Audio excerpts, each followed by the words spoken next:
Hi, everybody, and welcome to Season 2 of the Irish Podcast. I'm Jane. And I'm Cormac. In this season, we share the ups and downs of our Italian journey. From how we moved to Italy to the hustle of work, we'll be sharing what it's actually like to move countries. Join us for our Tuscan adventures, our unforgettable bedbug experience, plus an Edinburgh Fringe special. Whether you're a travel enthusiast or just curious, join us for stories, laughs, and good old Irish hospitality. Here we go. So we are carrying on from the last episode where This is part 2. This is part 2, yes. Where we went through my career, where my background was, where it came from. So this episode is going to be about how did you get into your career, recommendations, all the different questions, and how we're gonna dive deeply into. Cormac might finally find out what my job is. This is why we're doing the interview, right? We're gonna do a quick deep dive into the career of Jane. Yeah. So start us off. What is your brief educational history? Your brief, past jobs. Where did it all come from? Who are you?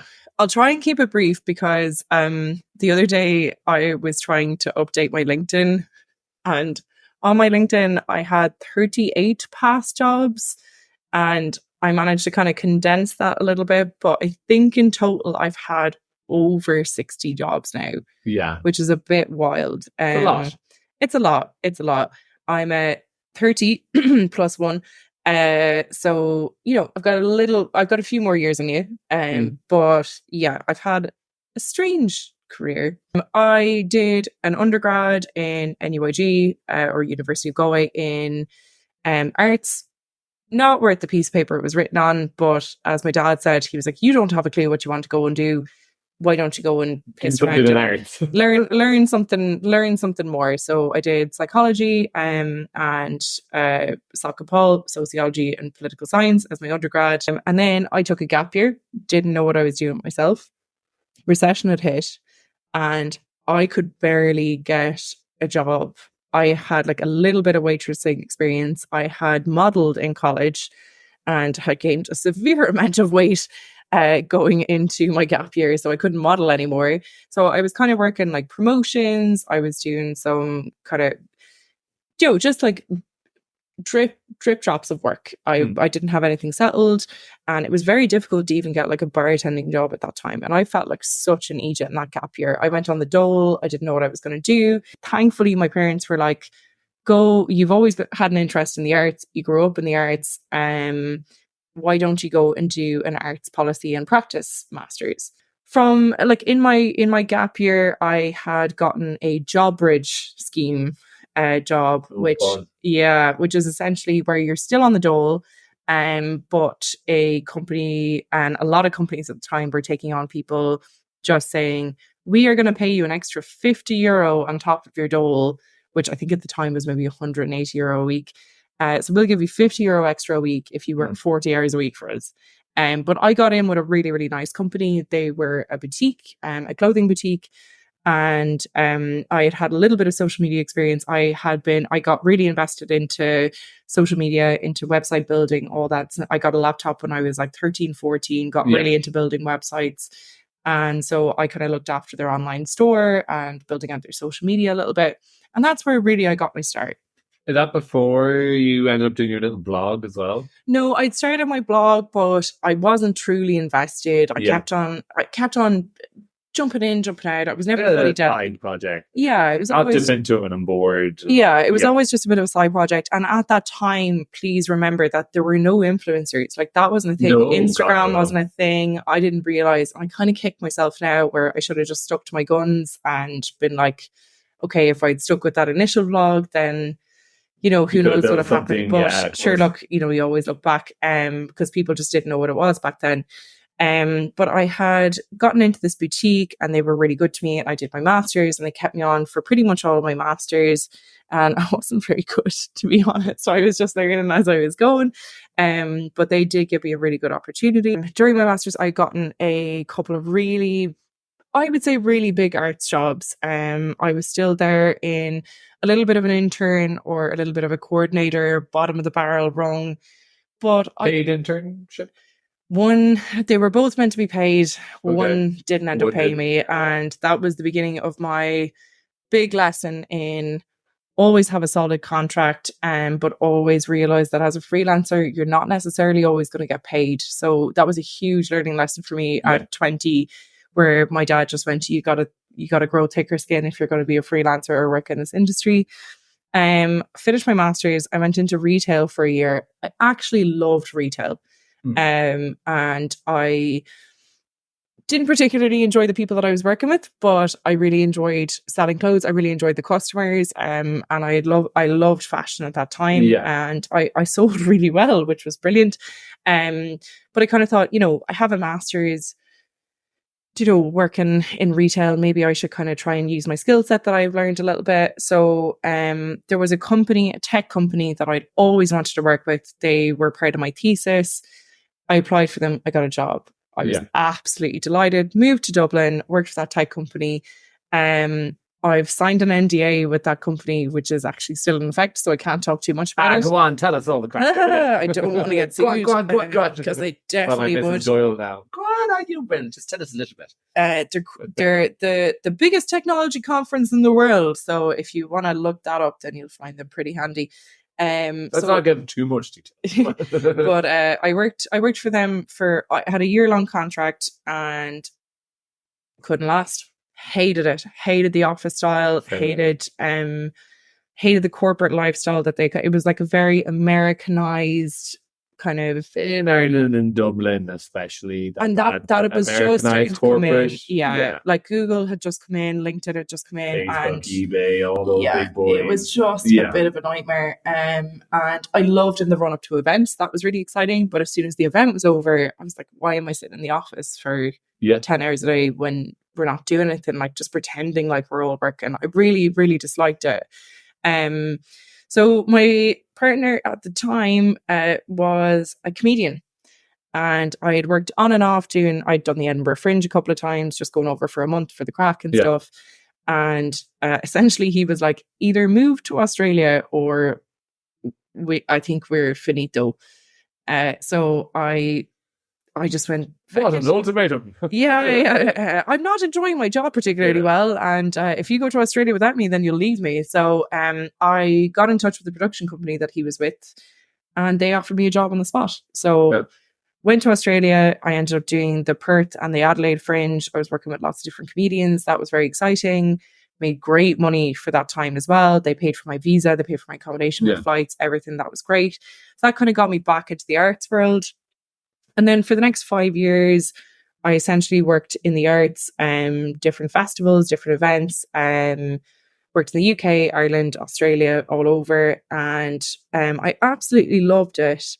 But it started growing and growing, and I was getting more clients. And it got to the stage where in 1 year, I had 18 clients, and I was just getting burnt out. I knew that I was either going to have to expand, and I had 1 or 2 part-time staff who would like cover me for some stuff, but it was either develop an agency or reduce my clients. And I decided to reduce my clients, and still on the face of that burnout. And this was even through COVID. COVID happened. I still had amazing clients. And then on the back end of COVID, things just completely exploded. I think a lot of people moved out of the arts, obviously, because, there was no events going on for almost 2 years.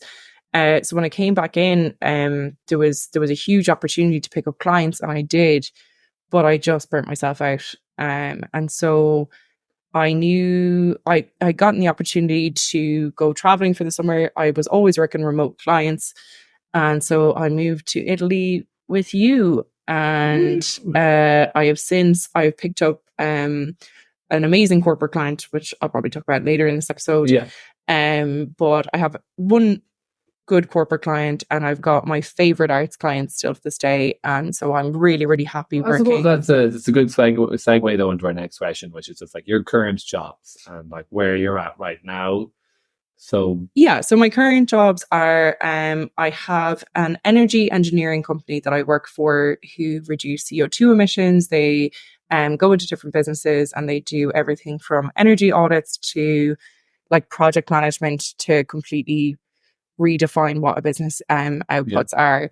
So that's one of my clients, and I would say that is one of my all year round steady clients. Yeah. And then I also have an amazing client called Blue Teapot, who is a theatre group. Though they've got a school, they've got community outreach projects. They're really, really strong. Like it's amazing what they're doing. But it's health and arts. Yeah. And they are one of my audio brain clients as well. And then I've got a few different festivals dotted like throughout the year. So I feel really happy now that I've got like my two little main clients. Yeah. And then I've got the fun projects throughout the year.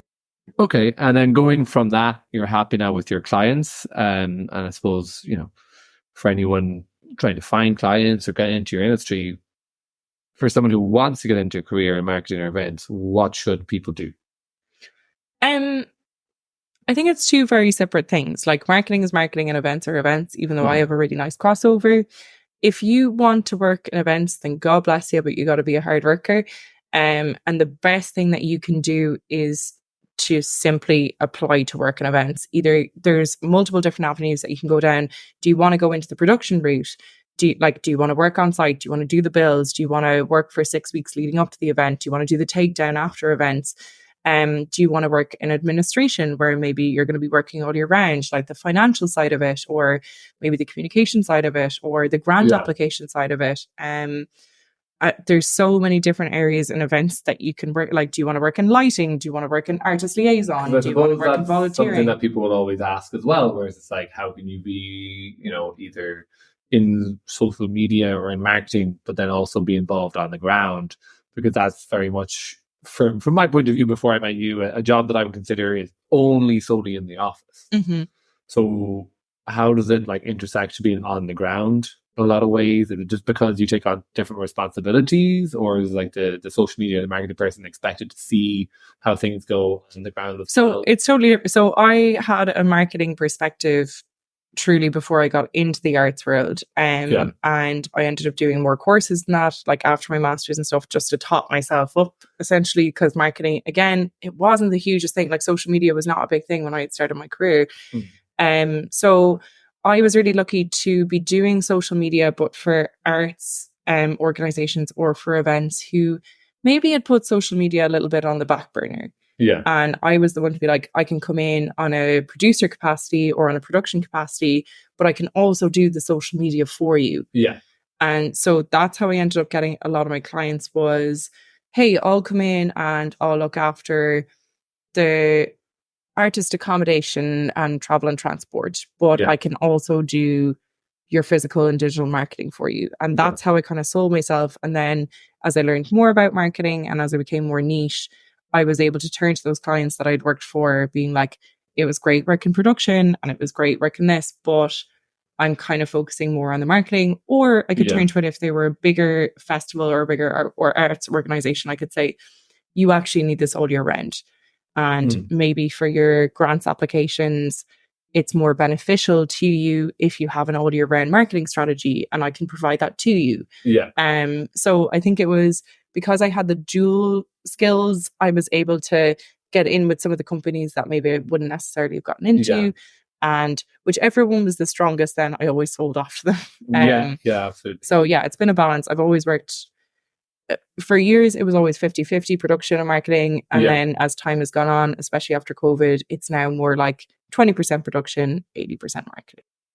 So did you find it easy to transfer the experience you learned with your Dublin corporate client to suddenly going into events in Australia, working with comedians? Was there a lot of crossover? Do you recommend doing your own side project? 100%. Self-publication, just that's all you're going to know. Whether it's just if you're in college, like my biggest thing was even in university, I was always working with the societies. I was vice co-auditor of Rucksack, like back in my first year. So I would help set up gigs and stuff. And that's just, you had said in the previous podcast that if you want to work in, the hospitality industry, you have to really enjoy it. Yeah. I always knew that I loved working in events. My dad is a musician. He's a poet. He always worked in the art sector. And so from a very young age, I was always brought to events as a child, might have hated them a little bit as a child waiting of around. course. But I was very much involved in that world. So when I got to college, of course, I always wanted to be like helping with events and help set up and lug the gear and have that little bit of crack. And so I continued that even when I started a corporate job. You know, every Sunday I would, you know, set up a comedy gig in the middle of Dublin and help out. And thankfully my partner at the time was working in a creative, like, you know, comedy industry as well. So I would help him as much as I could. And so in the terms of someone who doesn't have like either, you know, a dad who's a musician or a poet or a boyfriend or a girlfriend, go to every event you can, go to every launch you can. If you go to university, I'm telling you, like, just go to every single event that you possibly can and ask and volunteer with the societies. Ask questions, get involved. People are always looking for volunteers, but I would say cap it at your first year after university, because a lot of arts organizations can take advantage. They can take advantage of volunteers. A lot of festivals, especially in Ireland, can take advantage of volunteers as well. And so set yourself a limit and be like, if I'm not offered a part-time or a full-time gig after X amount, then I gotta move on, and I gotta either look at a different organization, or maybe the arts isn't quite for me.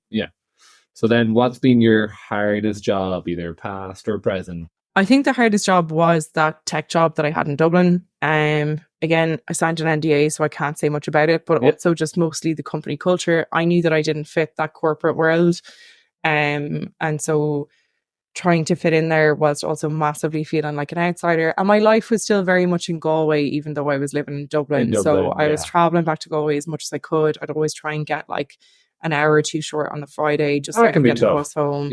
I wasn't invested. I was trying to invest in the company because I looked so much up to them. But after a short period of time, I realized that the company values actually weren't aligned with my own at all. And that it was very much sales driven, figures driven. And it's funny now in turn, I feel like if I went back there now, I'd be a lot more aligned. But that's a big self-discovery to actually find in your own career path, where you're just like, I know I'm on this side of the coin and where I'm actually working on this side. So I think I kind of went from, what's that saying, like out of the frying pan into the fire. So I went into kind of like my dream job in comedy, and I worked in the comedy sector on and off for 2 or 3 years. And I actually find that my toughest job. It's a tough gig. Like I feel like I'm quite a tough lady with a bit of common sense. Sometimes I can be weak at times, but it's very late nights. It's a lot of drinking. It's a lot of, you know, older men telling you exactly what you need to be doing, who think that they know a lot better than you.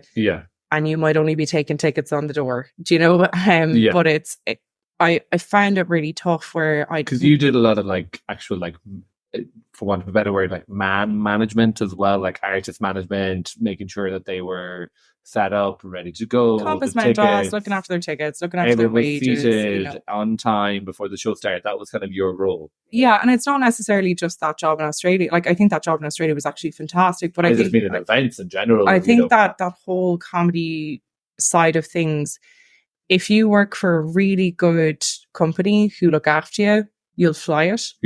But I think, as you know, I was a good looking woman in my mid-20s, and that may not have necessarily been the place to be at 4 a.m. in the morning when you're trying to look after 10 male comedians who are all kind of taking the piss out of you. But so 100%. And then my actual toughest job, just to laugh back at you, is my first ever job was when I was 17, and my dad was like, okay, it's maybe I just turned 18. He was okay, first year of college, like summer break, you have to go and get a job. And I got a job. Let me guess. I got a job in the Radisson Blu. There it is. As a waitress. I was fucking useless. I couldn't, even at 17, I had I didn't even have a teenage attitude. I just had a Jane attitude where I bring them out water and they'd be like, excuse me, I would like some lemon, not a lime. And I'm like, does it make a difference? Do you know, I just I didn't have that. Oh yeah. Do you know, I've had people ask me for hake, the lovely fish you can find, and they'd be like, can I have a portion of hake? It's just like, what the hell is going on? I get it. Yeah. I don't have it in me. I don't have the hospital. Like, people are really, really stressed in hospitality. They work extremely long hours. Yeah. I remember like one day I'd started like breakfast at 5 a.m. and like, fair play to my dad. I always have to like, I never at the time understood how good my dad was, but like, we lived 20 minutes outside the city centre. And so there was no buses at that time. Yeah. And I had said to my parents, like, oh, well, I may be thinking about moving to town with my terrible boyfriend at the time. And they were like, no, you can't. And I was like, but there's no buses that could bring me in for 5 a.m. And my dad was like, I will drop you into work. Yeah, your dad would be G for that. My dad 4 times a week dropped me in for that summer. And like, that was just... Fair play to him. I have to say, by the way, it's a job that will learn you. Yeah. I like 100%. If you hate it or if you love it, it'll be a job that will learn you. But there was one time then that like I started at 5 o'clock in the morning. I did the breakfast service. Then they asked me to do the lunch, which they very rarely did because I was shit at the lunch. And then all of a sudden it was like, we have a wedding. Like, we've got a banquet. You have to come in and help. Yeah. And so I started at 5 o'clock in the morning and I didn't finish until 1 a.m. Mm-hmm. And I never forget like sleeping for almost like 12 hours that day, like the following day, just being like, this is not for me. This is like, not it. And also I was on about €7 an hour and got emergency tax. So there you go. Welcome to hospitality, baby. Woo! So what is it like to work remote? Give us an insight to, because people have only discovered remote working since COVID, but you've been doing it for longer. Give us 2 pros and 2 cons to the remote lifestyle. Well, I would say the pros is I'm exceptionally lucky, but again, I'm not only, remote working, but I'm also freelance. So I can work my own hours. I can pick and choose what days I work. I can shape my rota around yours. You work 40 hours a week, I work 40 hours a week, but I can say, okay, well, Cormac is working this next week. That's when I can set up my, to the best of my ability. Yeah, but, so that's really good. And I don't think, in previous, like in any other job, there is no way that we would be able to see each other as much as we do. So I think that that's really great, is that I can work my own hours. I can shift it around. I think it makes relationships work a lot better when you can pick and choose your own hours. The other obvious benefit is that I've been able to travel, even though for the first 7 years of working remotely, I did not decide to do that. But, I'm here and I've been traveling now for the last 18 months. So that's really positive. But yeah, definitely, like, it's the flexibility. It's really positive. So yeah, I would say that's the number one thing of working remote. Good. Yeah. The other thing I just want to mention as a positive note is working remotely now, especially that we're in a different country, is the lack of accessibility that other people have to me outside of hours. So it's, Cormac was my bartender for years. I've watched it over the counter where this lovely lady was just trying to enjoy a pint, and then all of a sudden another client of the bar would come up to her and be like, hey Jane, can you help me? Like, my phone isn't working, or I don't have these login details to this festival. Can you write me an invoice? Write me an invoice. You can do this and you can do that. So it was very much or just even can you get me a job? Yeah. But it was very much, it was just like, as long as you were visible, you were working, and that's a horrible way to be. And like in the last episode, I mentioned that it's like, for me, the separation is the key. When you're not working, you're not working. But unfortunately, a lot of the times in your career, that's not the case. People expect you to always, it's your lifestyle, and you're always working because you don't have like an office. People see me sitting on the other side of the counter to get a pint, they know that they can't ask me for a pint. Yeah. But when they see you... But I think that's specifically to events and to the arts. Like, 100%. It's not necessarily like if you're just like a regular... If you're a corporate... Well, no, because even then, if you meet, like you can meet your corporate buddies outside of work, and then all you end up is talking about work because you don't see each other face to face, and you can communicate a lot better. So I do find it tougher. Like, sometimes remote is great because people can't touch you if you're away, but it can double down then when you actually like do go home or do go into the local pub, or you do meet up with those friends that you or your co-workers. Yeah. It can really double down in that way. I think then the negatives for me, one of them is the constantly working, as I've slightly touched in my pros. But it's, you are just, if you are a freelance worker and you're working remote, I've had phone calls at 3:15 in the morning. Yeah. Like I've told bosses or people that I'm working for, hey, I'm cutting off at 7 p.m. tonight. I'm hosting a dinner party. And what do they do at 1 a.m.? They call you because something's gone wrong with the website or something. Personal point of view, I've seen this, like where me and Jane have gone out for dinner, like during the holiday, and all of a sudden a client just phones Jane. And I have to take it. Because there's a big issue either with the website or tickets or something. And Jane just has to go. Just all of a sudden, boom, okay, I'm on a phone call. And like as a boyfriend to someone in that line of work, you don't know how long it's gonna be. Yeah. You can't interject, you can't talk. Like I obviously can't talk. It really, like I will say, it really affected my last relationship where they worked corporate, they didn't work in the arts. Yeah. I think like between yourself and some other prior boyfriends, like you've all either worked in like the industry or like events or customers. Like, as much as I always say the separation is great, anytime I go to a bar I work in and they ask me for help, I'm like, yeah, great. Yeah, of course, no problem. Yeah. I mean? So I understand it. But it's really tough because I feel more sorry for you than I do for me. Because like in those situations, I still get to sit at a table and have a glass of wine, and I just feel bad that you're off and you're on a phone call. But no, it's like also because I'm working with people, like sometimes I can be working with clients who are in different time zones. So then it's like, well, I am technically able to be on the phone from 8 a.m. until 2 a.m. in the morning. And then I still have some flexibility with that. So it's like, if I get a phone call, I have to take it. That's just the way it is. But I've definitely cut down on that a lot more. I do always remember, can you please tell the Amalfi Coast when we had to do when I had that meeting? Oh my God, yeah. So we were getting a transfer from Salerno about the first transfer was like 30 minutes around the coast of Sorrento. And then we were going like up to Positano, whatever. And Jane had to take this huge meeting. And we were on a boat. We were getting the ferry. And Jane was still on the meeting when we landed. No, the ferry was 2 hours late, so that wasn't. No, but it was meant to be. Yeah. It was like Jane had timed it perfectly, but unfortunately, the boat timing did not work out. So we ended up transferring during her meeting, which involved Jane having her backpack on, her laptop in one hand, and her phone held up to her face, while I held the top handle of her bag, guided her off the boat, then had to look at the lady who was like, where are you going next for a transfer? And she was like, come here. So I had to grab Jane. And another guy tried to stop us and was like, where are you going? I was like, I'm just following the lady over there. And the lady started screaming at the guy, being like, let them through.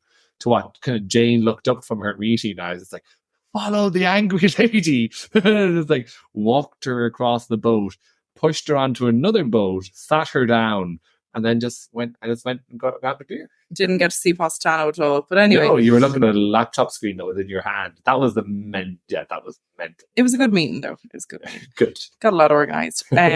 The final con that I just want to mention, but I think that it is improving with time. And I think by the next generation of people, it will be sorted. But I worked remote for the last 8 years between different jobs. And so, I'd have, at the beginning, it'd be simple jobs like write us a blog post or put up social media posts or, hey, can you do but now it's grown where it's like, hey, can you do financials for a huge festival? Yeah.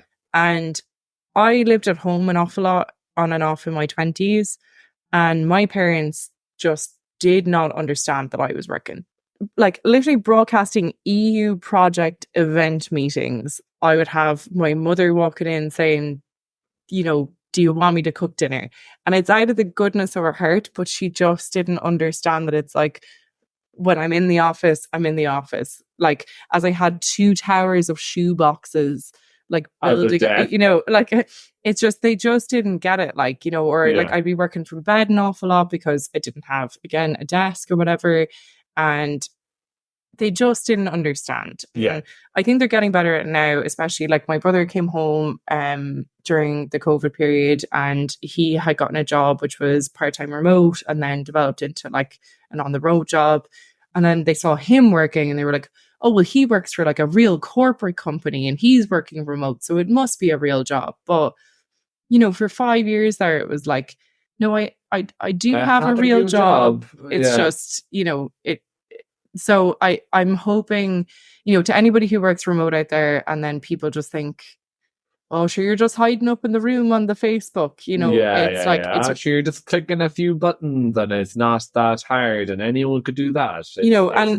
Sometimes people just don't realize, I've had housemates do this as well, where they'll just knock on the door, walk straight in and be like, here, will you fix my phone? Or like, hey, can you help me book a flight? And it's like, I'm in the middle of work, I wouldn't walk up to your workplace and be like, here, will you clean the sink? So it's just a bit of an interesting one, but I definitely think it is improving. And a lot more people doing it now. It's a lot easier to see that it's like, no, the working hours of your day are from 8 to 5, or I know obviously we just said that yours can be very variant, but it's like, no, like you treat it as a normal job, don't disturb when they're doing something. Mm-hmm. I suppose then, like in that regard, how has technology changed your job over the last, let's say, 10 years? I would say two things.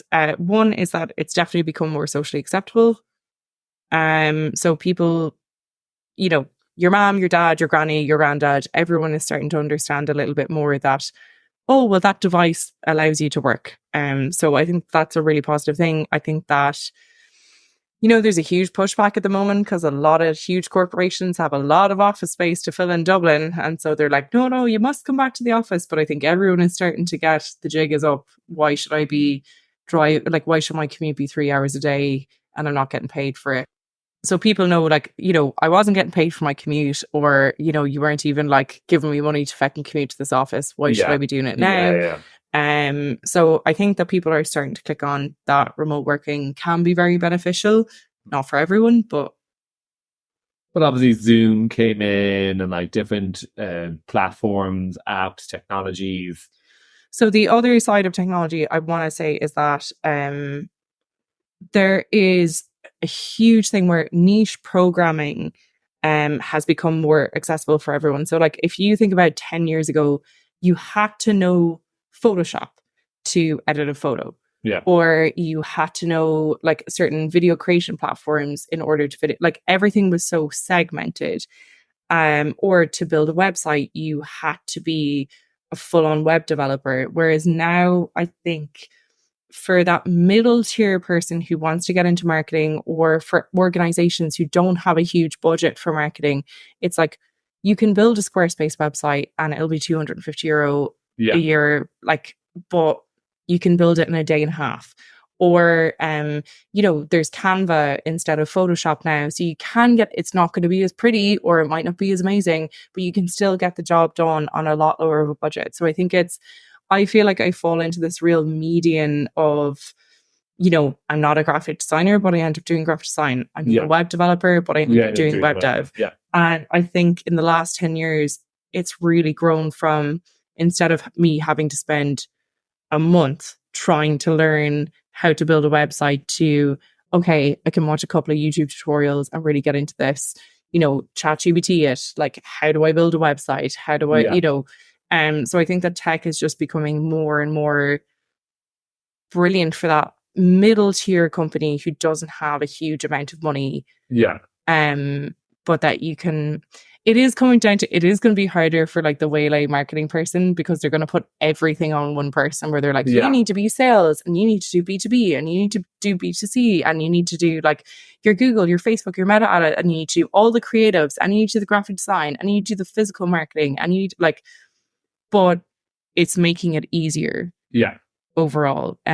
So I really enjoyed that aspect. So apart from let's say ChatGPT, leave that to one side. What are the top 3 apps that you think, or websites that people should learn now?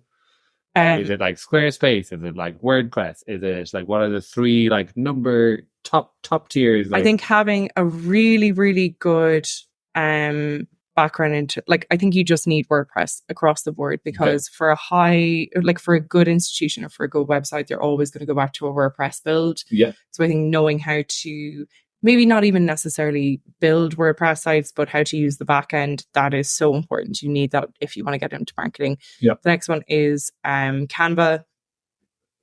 just get shit out of Canva. Like you need to like look up, even on TikTok, just spend like 20 minutes a month, like So you scrolling taught me through. how to do Canva, like Yeah. when I was trying to do image development for an idea I had. Mhm. Like, that's how you use Canva. And like you taught me in like 15, 20 minutes. Yeah. It was hugely beneficial. And then the other one is there's twofold. Like if you want to get into some kind of just across, you need to know how to work Excel and Google Sheets, no matter what job you work in. Yeah. I feel like even as a bartender, you're going to have to No, start learning an what Excel Excel sheet is. is always going to be like, even in hospitality for me, it was like we had to learn Excel. Yeah, like you need to know how to do your rotas. You need to like know how to do a stock take. You need to do whatever. So Excel / Google Sheets, you just need to know it. Yeah. I'm sure that there's like they're teaching it properly in schools now, but who knows? I feel like in colleges for sure that they're still doing that, because they did that for us. You know, we had to learn it. Yeah, Obviously. they wouldn't be Excel doing it sheets are now. so important. They wouldn't be doing it in a psychology degree now. But yeah, definitely you need to learn how to work in Excel. And then yeah, if you want to get into marketing, some kind of scheduling platform, whether you use like an in-house one like Meta, like Business Creator Suite, even though it's a piece of shit, or look at like Hootsuite or something like that, because there is no, you just need scheduling as a marketing manager, especially if you want to take on a few clients. Oh, your timing is so important. Yeah, big time. And then I suppose, like, how can people get into remote working? Because that's a huge thing now after COVID. Especially after COVID, I think people opened up to the whole concept of remote working, because everyone had to turn their house into into an office. So it's like, what is the biggest one there? Like, how can people get into it? I think it's so like if you've never worked in a corporate job in your life, or if you've never worked on a laptop, customer service. Yeah. There's so many customer service jobs, and there's huge corporations that you know, they might be in Canada, they might be Europe wide, and they're always looking for just people who can be on the phone. Shopify is a really good one. Like if you want to learn some like basic coding, like the coding is just pretty much attuned to them. But like if you want to get into the customer service experience on them, or so you don't need to have like, you don't need to be an influencer. You don't need to have a social media background. You don't need to be like, a coder. You don't need to be a technological genius. Like, but just look up like, you know, customer service jobs, like whether it be phone, whether it be like response, whether it be like if you look up what intercom is, like the chatbots that'll often pop up on the right hand side of a website, then you'll get what I'm saying. But there's a lot of jobs for that. Then coding, if you have 8 months, and if you're an 18-year-old and you're like, college isn't really for me, I really want to dedicate 1 year to get in and make a load of money. Even though I would definitely just say go into a trade job at this stage, but coding is always a really good way to make a good amount of money. But if you want to get into marketing and build up a niche marketing business, even though I would say it's so wary at the minute, like, you know, because AI is just getting better and better and better. So, you know, I think even my job for a lot of stuff is going to be obsolete, and that's why I've gone from the I've swung from the production to the marketing back into the production again, because you know, AI is just going to be doing my job in a couple of years. But I do think start small. Go into your local bakery or your local coffee shop where you have some friends and you're like, hey, can I make a couple of TikToks for you? Can I make a couple of like pictures for you? Whatever. And then just say, here, like for 50 quid a month, can I come in and do that? And you know, if you get 5 of them, and then just build it and be like, here, I've gotten a really good return. Like, would you mind giving me 100 quid a month? And just build it up for that. And then you get your experience, and maybe a year down the road, you apply for like, you know, a part-time gig. So you're like, hey, can I put that on my CV that I have to increase your customer base by 5, 10, 15% every month for these last few months? And then you have that experience. You know, and just keep on looking up like online, like how to set up Facebook ads, how to set up Google ads, all that. And like, you'll just learn as you go. But if you start with a very small base and work your way up, instead of going and doing a marketing degree or a business degree or anything like that, I think getting on the ground experience is the best way to do it. I think even more so if you're already working in a bar or coffee shop or a restaurant, saying, can I take on the social media? Yeah. Because they would only be feckin' delighted. Like, yeah, absolutely. Yeah, 100%. And then going off of that for like remote working and like how can you get into it, what advice do you have for people that are already remote working or people who are becoming freelance Like, what advice would you give for someone who's been doing it for a lot longer than most people, like pre-COVID? So just my advice for freelancers is appreciate your best client. Always put your best client or your oldest best client first. Don't see somebody who's maybe coming in and has you on a 2-month contract or on a set fee and be like, do you know what, I'm going to put them in front of my best client. Yeah. I think I've learned a hard lesson in the last year and a half, and it's always look after your best client first. Loyalty. Yeah, total loyalty. Don't overrun yourself. Don't take on too many clients. Or if you don't feel like you're the strongest at delegation, or if you can't get good staff, then you're just gonna have to drop your weakest clients. And it's recognizing your weakest clients. Being like, it's not just like the money, it's who calls me the most out of hours, who causes me the most hassle, who keeps asking me the same questions constantly, who's not taken my advice and who's listened to it and just done nothing. So sometimes you just have to recognize, if you feel like you're over exerting yourself, you have to realize who your toughest client is and just say, look, I'm really sorry, I've been offered a different position, or I'd love to work with you in the future, just this year it's not going to work for me. The other thing is to have your invoices in order. It's bitten me in the hole a couple of times where I don't want to spend 2 days out of the year just organizing invoices and receipts. So just make a Google Drive or make some kind of a drive and just put it all in there. And then the other biggest piece of advice, which I am only learning myself in the last 2 years, is to build your own brand alongside that. And I hate saying build your own brand. It sounds so like Instagram-y, TikTok-y, but it is. There's a few marketing people and PR people, especially if you live in Ireland or if you live in England or if you live somewhere that like maybe the job market isn't as large. If you feel like you're quite niche and you're going to be working in a niche industry, do build up your own thing alongside it. Do have your own project going on, even if it's not monetary driven, because at the end of the day, you could work for a company for 6 years, they could drop you, and then what do you have to show your future prospector? Only, well, I built this company up so much and now I'm no longer working for them, but their social media was really good last year. Absolutely. So I think always having something of your own that you're in control of, I think that's really important, and that's something that I'm trying to focus on now. And have you ever had like any big regrets on like dropping a client, saying no to someone, and then they've gone on to become like something huge? Or do you always think that you've kind of called at the right time for you personally? I think there's been one or two. I think there's been, there's definitely one or two clients that I think I could have done more for, where I was in the kind of developmental stage with them, or they were trying to expand the business and I just didn't see the worth in it. And they've gone on to do amazing things, and that's brilliant. Well, you haven't got, like in certain jobs, I'm sure you probably haven't got the appreciation that you think you deserve. No, I think there was a couple of really, really good clients that were like, okay, let's like be at the beginner stage. Like I always offered like a kind of 6-week kind of package to them where it's like, let's build up your business, let's look at all sides. But there were just some clients that their business didn't interest me. And that's the thing. Like I have to be passionate, unfortunately, about a business to market them. But of course, it's the same as me in hospitality. You have to be passionate and you have to want to work for someone.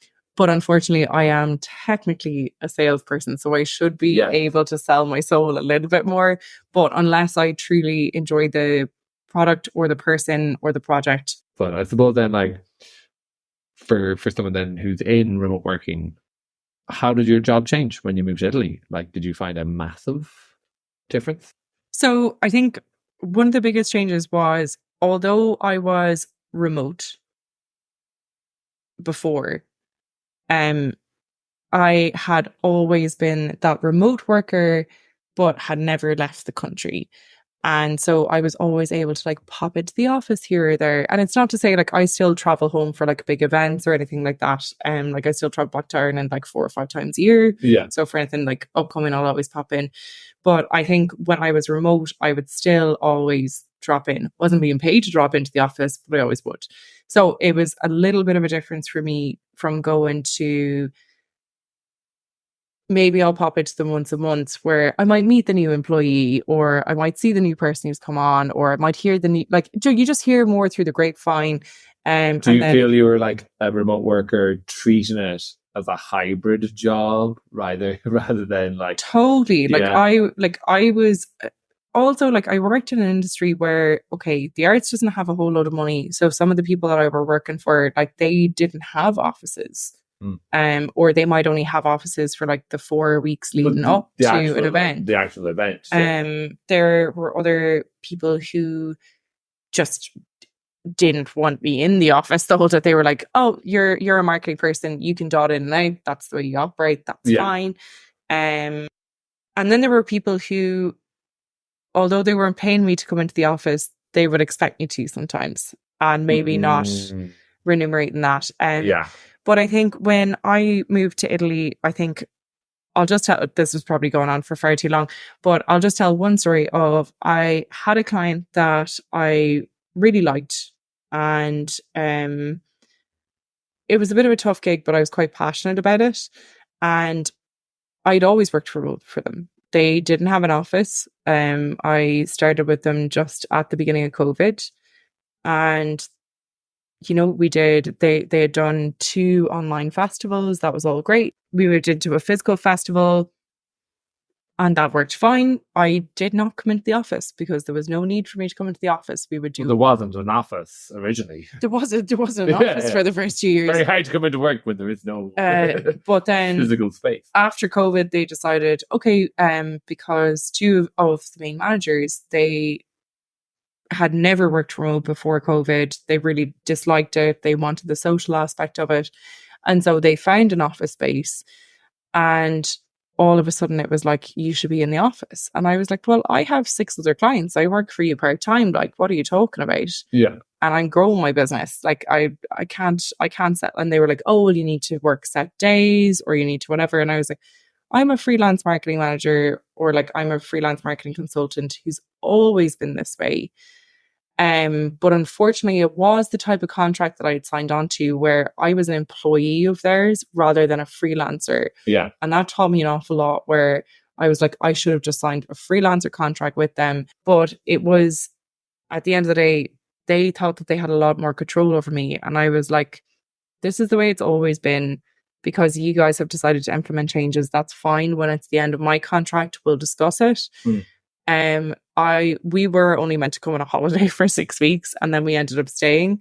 However, I did relay to them. I was like, look, if you want to keep me on, that's great, because nothing will change. It will be the exact same as it's always been. I will still be dotting back to the office, once every 2 or 3 months, just like I was prior when I lived 30 minutes out the road. But if this is a big deal for you, then I'm kind of not interested. Even with that contract, it was remote. It was remote, yeah. So I think that's really important. even the job description said that it was remote. Yeah. So I remember this, because it was ridiculous for them to ever suggest that. It's just like, because that's a hugely important in your line of work for anyone that's interested in getting into it. It's like, reading your contract of employment is so important, because like for someone like me, my job is it's the regular stuff. It's just like, I won't throw coffee in someone's face. It's so different in marketing, because especially if you work in events marketing, it's so different, because there's some weeks where you might be working 80 hours a week. There's other weeks where you might only be working 5, because there's not a hell of a lot to do. You just post stuff on social media, but it all balances out throughout the year. And you invoice accordingly if you're freelance, or if you're on a salary base, or if you're an employee, it works out. Just unfortunately, they decided that even though it was a remote job, that the office was still technically based in where they were paying me from. And I tried to fight my case, to be honest, because I was very passionate about that job for, a couple of weeks. And then I just went, you know what, if you don't appreciate what I've done, that's fine. And we'll shake hands and we'll walk away. Yeah. And I wish the best for that organization. They tried to instigate that your remote contract was actually a hybrid one. There's office employment, there's hybrid employment, and there's remote employment. Mm-hmm. And the day that they start to be blended or changed into the same, then there's a big issue, because Yeah. it's like, especially based off your contract. And I think, especially for your career, it's so important to read that contract. And then I suppose moving to our ultimate question is, what is your 5-year plan? Give us the deets. Where are you in 5 years? Oh, that's an interesting one. My 5-year like dream plan, or like, you know, pretty normal plan. Dreams are achievable. Just give us your plan. Okay, so the 5-year plan is, I would like to have 1 or 2 corporate clients, or to build up the relationship that I have with my current corporate client, because it's a little bit in startup to midpoint mode now. So I would like that to grow and expand. On the side, I would like to start a marketing agency in the niche that I work in. Just as like a half fun project, but have somebody else operate it, but like maybe have a 20% kind of investment in it. And then I would like to have at least 1 property under my belt that I'm running as an Airbnb, on the way to buying a second property. That's the dream. There we go. As well as that, I would also like to expand out the Irish podcast, to grow the kind of TikTok following, to grow the online following, to grow my own branding that I didn't do in my 20s, because I really regret it. So I think I really want to like build my own brand, but like, you know, just build something of my own, build my own platform, build something that might be of interest to people. I don't care if it's just 10 people, 20 people who listen to it, but it's just to build on that for those 10 or 20 and for yourself. Yeah, a long-term project that's like my own, and just something that I can look back on and be like, that's something that I love. Of. I did that. It doesn't matter how many people have, engaged or listened. It's just like, I did that. Yeah. That's my and also, I never mentioned throughout this entire interview, which I should have mentioned, is that I'm a co-founder of the Ukulele Festival in Galway. Ukulele Fest. So I'm really hoping that that's going to become like a 5,000 person event. Well, I someone on the outside, it definitely is, because I have seen it grown, because it was always heavily involved, where they do this beautiful event, usually outside of the pub I used to work in, that I won't give any details to. You mean the most viral sensation of my marketing career? Yeah. But yeah, so if anyone is interested in any of the festivals that I do, please look up the Galway Uke Fest, and just look up their flash mob, because it is the cutest festival that I work for. I'm so passionate about it. The people are so lovely. The people I work with are so lovely. And I really hope that grows in years to come, like not as a main job or anything, but just just as a lovely passion project. Would you say that was your most viral moment? Yes, that is definitely. Yeah, I think we're gonna hit 2 million this year on like one of those videos. Correct. And like, there's a bunch of videos that are hitting like almost 1 million. And just, I love the people who attend the festival. I love the people who run the festival. It's just like, it's the most wholesome festival ever. It really is. It's majority, and correct me if I'm wrong, but it's just like, it seems to be so many retired people who just fell in love with the ukulele, and this is their big electric picnic festival every year that they go to, and they're just like, they tell the husbands, they tell the wives, they can't get enough of it. Yeah. I'm going to play the ukulele all weekend and go away. It's the sweetest thing. It starts at 4 p.m. on a Friday. They play for like almost 8 to 12 hours a day, and by Sunday they're still like, their fingers must be bleeding off them, and they're still like, give us one more. I'm actually, the ukulele is only soft strings, they're right. But no, it's so lovely. So yeah, I think my dream is to continue with UkeFest, to continue with Blue Teapot, to continue with Vogry Pogry, and have all those lovely festivals, and then still have the long-term plans of working with those corporate clients, and growing and expanding, and see, like, just reach for the stars and see how much we can grow. And why not? I do love my job. I used to, like, I got burnt out. I took a little bit of time off, took a little respite. And now that's important, though. Now I'm back. We're back, baby. We're back, baby. Well, Jane, thank you so much for your insight into all things your career, social media. What do I do? What's my job? The thing we were talking about for the last hour. The internet. The internet. The Facebook thing in your bed when you're just lying in bed and you're tapping your computer. You work for the Google, don't you? You'll never learn. You'll never learn. I will, because I'll listen to this podcast and I will know. It's literally like Chandler Bing. That's all. Hey, I did my best Vincent Brown impression for the last hour asking you questions. I know. I just can't put it into like 3 bullets. Neither can I. Yeah. It's taken me an hour to explain. It's taken us an hour to be like, what the hell do you do? Well, thanks so much for listening, everyone. We really appreciate it. And our next episode is going to be a big turn from this. It's going to be the bed bugs. Oh, the bed bugs. Our whole bed bug scenario and how we have hopefully gotten rid of them. Well, just ran away from them. Yeah. Just run. Just run.